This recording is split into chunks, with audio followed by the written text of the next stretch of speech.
Next question important question ആണ്. കാരണം നിങ്ങൾ ക്വസ്റ്റ്യൻ പേപ്പറുകളിൽ നോക്കുമ്പോൾ ഈ ക്വസ്റ്റ്യൻ റിപ്പീറ്റഡ് ആണ്. ഞാൻ വീണ്ടും വീണ്ടും വീണ്ടും വീണ്ടും പറയുന്നു, ടാൻജന്റും കോഡും തമ്മിലുള്ള ക്വസ്റ്റ്യൻ ആണ് ഈ ചാപ്റ്ററിലെ മോസ്റ്റ് ഇമ്പോർട്ടന്റ് ക്വസ്റ്റ്യൻ. ഇത് റിപ്പീറ്റഡ് ക്വസ്റ്റ്യൻ ആണ്. എല്ലാ ക്വസ്റ്റ്യൻ പേപ്പറിലും റിപ്പീറ്റ് ചെയ്ത് വെക്കുന്ന ക്വസ്റ്റ്യൻ ആണ്.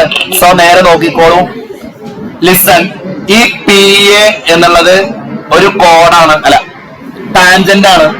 പി ബി എന്താണ്? ടാൻജന്റ്. ഇത് 65 ആണെങ്കിൽ ഇതെന്തെന്നെ ആയിരിക്കും?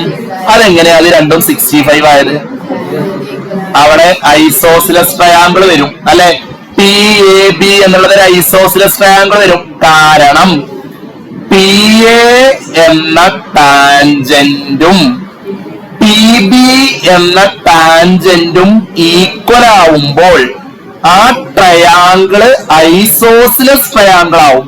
അങ്ങനെയാണ് ഇവിടെ 65 ആയപ്പോൾ ഇവിടെ 65 ആയത്. ഇനി ഞാൻ സ്ഥിരം പാടുന്ന പാട്ട് വീണ്ടും പാടുകയാണ്. ടാൻജന്റും ഒന്ന് പാടിക്കാം.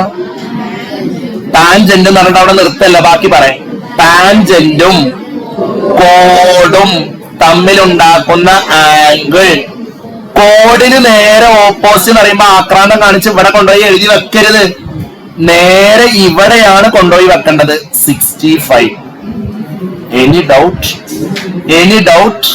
ഇവിടെ 65 കിട്ടിയത് മനസ്സിലായിരുന്നു. കൈ നോക്കിക്കാം. 65. സോ നിങ്ങൾക്കറിയാം ഇവിടെ 65 ആണെങ്കിൽ സെൻട്രൽ ആംഗിൾ എന്താ വരിക? ഓൾട്ടർനേറ്റീവ് ആർക്ക് ആംഗിൾ 65 ആണെങ്കിൽ what is the central angle? 130. എങ്ങനെയാണ് ഇവിടെ 130 കിട്ടിയത് മനസ്സിലായോ? ഓൾട്ടർനേറ്റീവ് ആർക്ക് ആംഗിളിന്റെ നേരെ ഡബിൾ ആയിരിക്കും സെൻട്രൽ ആംഗിൾ. ഇനി ചില ആൾക്കാർ മറന്നിട്ട് ഇവിടെ ഹാഫ് കൊണ്ടുപോയി എഴുതി വെക്കാൻ സാധ്യതയുണ്ട്. അപ്പൊ നിങ്ങൾ മനസ്സിലാക്കുക, എപ്പോഴും സെൻട്രലേക്കാരം കൂടുതൽ, തലയിൽ കുറവേക്കാരം, തല കുറവേക്കാരം, സെൻട്രേക്കാരം എപ്പോഴും കൂടുതൽ. 60, 130. ഇനി ഇതെങ്ങനെയാണ്, ഇത് എത്രയാണെന്ന് എങ്ങനെ മനസ്സിലാക്കുക? രണ്ട് ട്രിക്ക് ഉണ്ട്. രണ്ട് കാര്യങ്ങൾ ചെയ്യാം. ഒന്നുമില്ലെങ്കിൽ ഈ ട്രയാങ്കിളിലെ രണ്ട് ആംഗിൾ കിട്ടി മൂന്നാമത്തെ ആംഗിൾ കാണുക. ഒരു ട്രയാങ്കിളിലെ രണ്ട് ആംഗിൾ കിട്ടി, ഇതാ ഈ ആംഗിളും കിട്ടി, ഈ ആംഗിളും കിട്ടി, തേർഡ് ആംഗിൾ കിട്ടും. അല്ലെങ്കിൽ അടുത്ത മെത്തേഡ് എന്താ?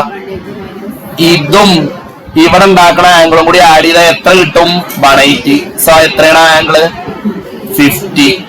ആംഗിള് 50 എന്നായിരിക്കും കിട്ടുക. കിട്ടിയവരെന്ന് കൈവോക്കി. ഇത്രയും ആൻസർ മുമ്പ് കിട്ടിയവര്? യെസ്.